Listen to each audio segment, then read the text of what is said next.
With us now is Ross O. Youngs with Biosortia Pharmaceuticals. Welcome to the show. How are you? Well, thank you. It's a pleasure to be here, Donna. Thank you. I was really fascinated in the conversation that we had because you came from Ohio, so we got to talk on the phone a little bit about your entire company. So can you tell us a little bit about what it is that Biosortia Pharmaceuticals does? Well, thank you. Biosortia is doing drug discovery. And we've got a source that has been the most prolific source for drugs, but it's been limited to science's research. Okay. They've only had access to about 1% of this source.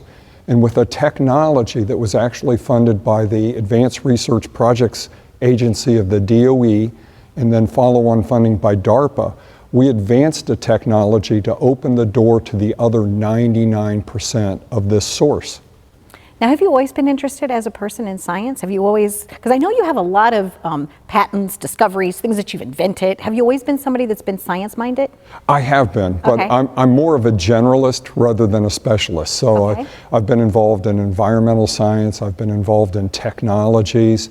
The original technology for this company started with biofuels and bioplastics. Okay. But it pivoted to drug discovery once we learned the amazing access to the source we had.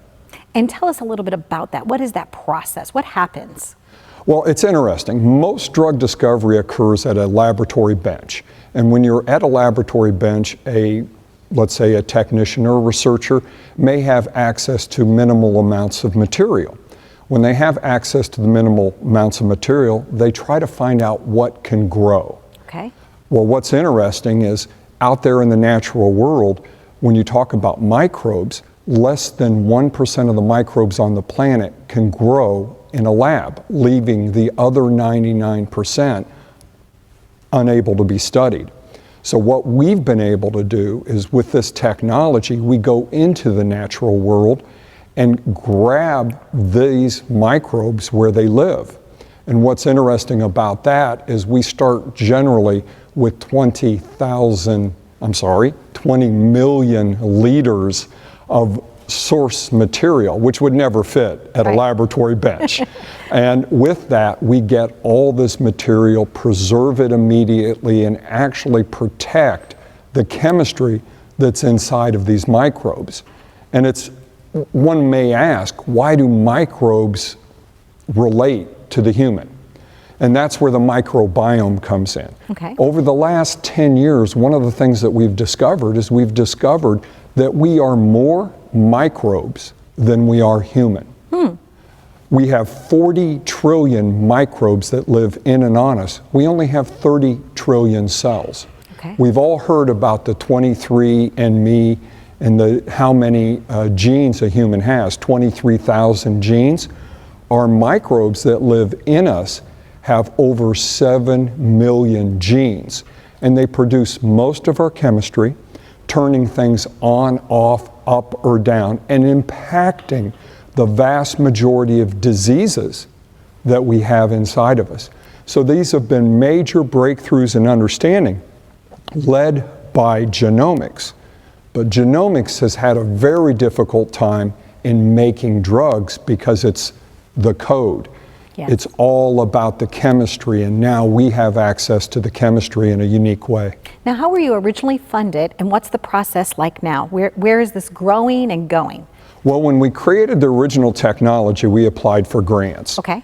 So we received between ARPA, DARPA, the U.S. Air Force Research Labs, we received almost $10 million in support to build out the technology.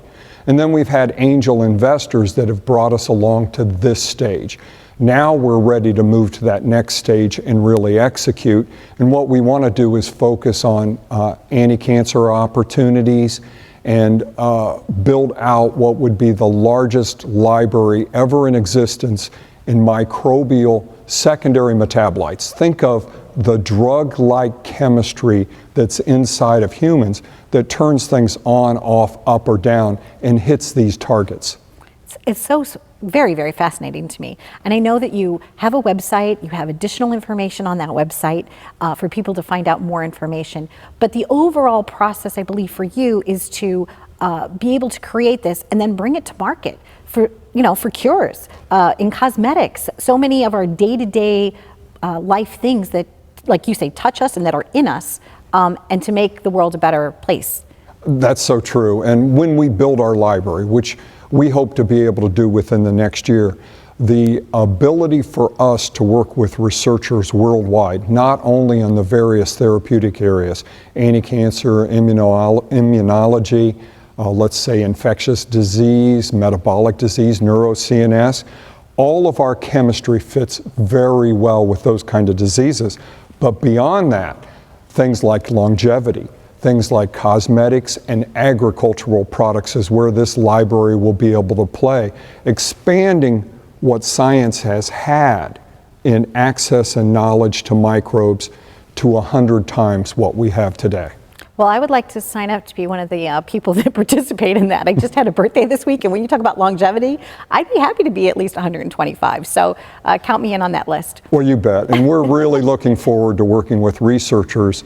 They have the screens, they have the targets, and our chemistry is the most drug-like. It's called pre-optimized by nature. Okay. So it really works well within the human body.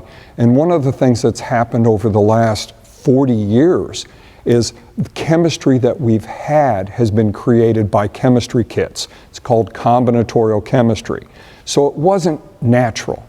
So it really drove up the cost of finding drugs dramatically. Our technology, once it's implemented, should actually drive down the cost.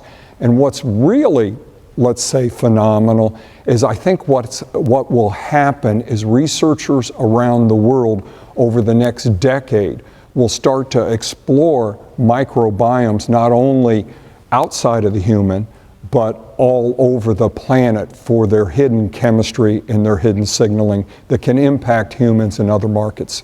Ross, thank you very much. It's been a pleasure to know you. Looking forward to hearing more, and perhaps you'll come on again in a few more months, but thank you so very, very much. Please, if this is something that interests you, and I'm sure it does because it interests me highly, you can go to our website or to the BioSourcia website. Thanks for watching.